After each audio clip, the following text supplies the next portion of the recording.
తిరుమల అలిపిరి దగ్గర traffic jam ఏర్పడింది. వాహనాలు భారీగా వచ్చాయి, భారీగా బారులు తీరాయి. తనిఖీల కేంద్రం నుంచి గరుడ సర్కిల్ వరకు వాహనాలు బారులు తీరాయి. దీంతో వాహనాల తనిఖీ సమయం గంటకు పైగా పడుతోంది. శ్రీవారి దర్శనం కోసం వచ్చిన భక్తులు ట్రాఫిక్ జామ్ తో తీవ్ర ఇబ్బందులు పడుతున్నారు. ఇక తాజా అప్డేట్స్ అందించేందుకు ప్రతినిధి శ్రీనివాస్ సిద్ధంగా ఉన్నారు. శ్రీనివాస్, అలిపిరి టోల్ గేట్ దగ్గర భారీగా ట్రాఫిక్ జామ్ ఏర్పడింది. ఎటువంటి అప్డేట్స్ ఉన్నాయి? బలరాం, వేసవి సెలవులు ఒక ఎక్కువ, అదేవిధంగా వారాంతం కావడంతో నిన్నటి నుంచి కూడా తిరుమలకు వెళ్లే toll gate Alipiri check point వద్ద వాహనాల రద్దీ విపరీతంగా పెరిగింది. నిన్న ఒక్కరోజే 15,500 వాహనాలు తిరుమలకు వెళ్లాయంటే పరిస్థితి ఏ రకంగా ఉందో ఊహించుకోవచ్చు. గతంలో 6,000 వాహనాలు తిరుమలకు వెళ్తేనే భారీ రద్దీ ఉండేది. అయితే నిన్నటి రోజున 15,500 వాహనాలకు పైగా ఈ అలిపిరి చెక్ పాయింట్ నుంచి తిరుమలకు వెళ్ళాయి. అయితే ఈ రోజు పరిస్థితి చూసినట్లయితే అలిపిరి తనిఖీల కేంద్రం వద్ద నుంచి కూడా గరుడ సర్కిల్ వరకు కూడా భారీ ఎత్తున వాహనాలన్నీ కూడా బారులు తీరాయి. ఇక్కడున్న విజిలెన్స్ సిబ్బంది కావచ్చు, ఇతరులందరూ ఆ వాహనాలను ఎప్పటికప్పుడు తనిఖీలు చేసి అనుమతిస్తున్నప్పటికీ వచ్చే వాహనాల సంఖ్య అంతకంతకు పెరుగుతుండడంతో వాహనాల రద్దీ విపరీతంగా ఉందని చెప్పుకోవచ్చు.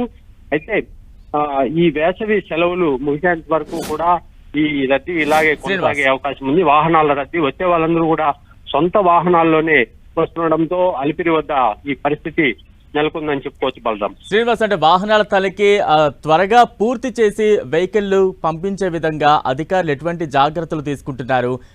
ఇంకా సిబ్బందిని ఏమైనా పెంచే చర్యలు ఏమైనా చేపడుతూ ఉన్నారా? అంటే ఇప్పటికే అలిపిరి తనిఖీల కేంద్రం వద్ద సరిపడా సిబ్బంది ఉన్నారు. 12 లైన్లు, అంటే ద్విచక్ర వాహనాలకి 2 లైన్లు ఉంటాయి. అదేవిధంగా ఆర్టీసీ బస్సుల కోసము ఒక 4 లైన్లు ఉంటాయి. మిగిలినవన్నీ కూడా 4 చక్ర వాహనాలు ఏదైతే కార్లు వస్తాయో వాటికి తనిఖీలు చేసి పంపడం జరుగుతుంది. అయితే ఎప్పుడో చాలా సంవత్సరాల క్రితము ఈ అలిపిరి తనిఖీల కేంద్రము అప్పటి సామర్థ్యానికి తగిన విధంగా, అంటే 6,000 వాహనాలు వెళ్లే విధంగా ఈ వాహనాల తనిఖీ కేంద్రాన్ని అప్పట్లో కట్టడం జరిగింది. అయితే ఇప్పుడు వాహనాల సంఖ్యకు ఇది ఏమాత్రం సరిపోదు. ఎప్పటికప్పుడు వాహనాల సంఖ్య పెరుగుతున్నప్పుడు సిబ్బందిని కూడా తగినంత పెట్టుకొని వాటిని క్లియర్ చేసే పనిలో ఇక విజిలెన్స్ విభాగం ఉన్నప్పటికీ వాహనాల సంఖ్య భారీగా వస్తుండడంతో నిన్నటి రోజున 15,500 వాహనాలు వచ్చాయంటే అంటే ఇక్కడ ఉన్న సిబ్బంది మీద కూడా వర్క్ లోడ్ అయితే బాగానే కనపడుతుందని చెప్పుకోవచ్చు. బలరాం, శ్రీనివాస్, అంటే వేసవి సెలవుల నేపథ్యంలో భక్తుల రద్దీ ఇంకా ఎక్కువగా ఉంటుంది. దీని ముందే ఎందుకు గ్రహించలేకపోయారు? రేపటి రోజు ఇదే సిచ్యువేషన్ మళ్ళీ కంటిన్యూ కాకుండా ఉండేందుకు ఎటువంటి జాగ్రత్తలకు ఒక ప్రణాళికలు సిద్ధం చేస్తున్నారు? మరోవైపు ఇంత ట్రాఫిక్ రద్దీతో భక్తుల నుంచి ఎటువంటి ఒక రకమైనటువంటి అసంతృప్తి వినిపిస్తూ ఉంది. అంటే వాహనాల రద్దీని టీటీడీ ఊహించలేకపోయిందనే చెప్పుకోవచ్చు.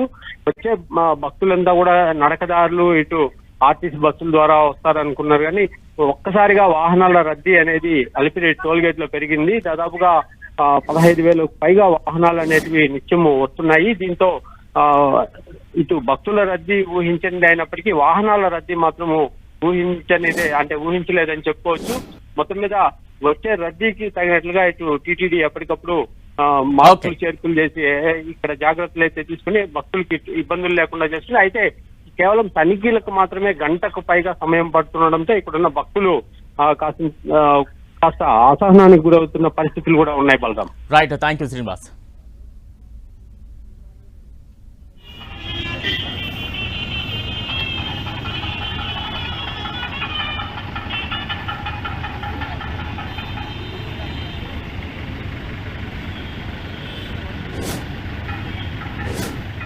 అలిపిరి టోల్ గేట్ దగ్గర భారీ ఎత్తున ట్రాఫిక్ జామ్ ఏర్పడింది. ప్రతిరోజు కూడా 15,000కు పైగా వెహికల్స్ వస్తుండడంతో తనిఖీ కేంద్రం దగ్గర వెహికల్స్ అయితే బారులు తీరిన దృశ్యాలు మనం చూస్తూ ఉన్నాం. వేసవి సెలవుల నేపథ్యంలో భక్తులు పెద్ద ఎత్తున తిరుమలకు చేరుకుంటున్నారు. అయితే భక్తుల తాకిడి అధికంగా ఉంటుందని గమనించిన టీటీడీ అధికారులు ఇలా సొంత వాహనాల్లో పెద్ద ఎత్తున వాహనాల రద్దీ ఉంటుందనేది కొంత అంచనా వేయలేకపోయారు. ఇప్పటికే దానికి తగ్గట్టుగా సిబ్బందిని ఏర్పాటు చేసినప్పటికీ కూడా ఊహించని విధంగా వాహనాలు వస్తూ ఉండడంతో అలిపిరి వద్ద భారీ ఎత్తున ట్రాఫిక్ జామ్ ఏర్పడింది. దీంతో ఆ వాహనాల్లో చంటి పిల్లలతో కూడా కుటుంబ సభ్యులు రావడంతో కొంత అసహనానికి గురవుతున్న సిచ్యువేషన్స్ అయితే ప్రస్తుతం కనిపిస్తూ ఉన్నాయి.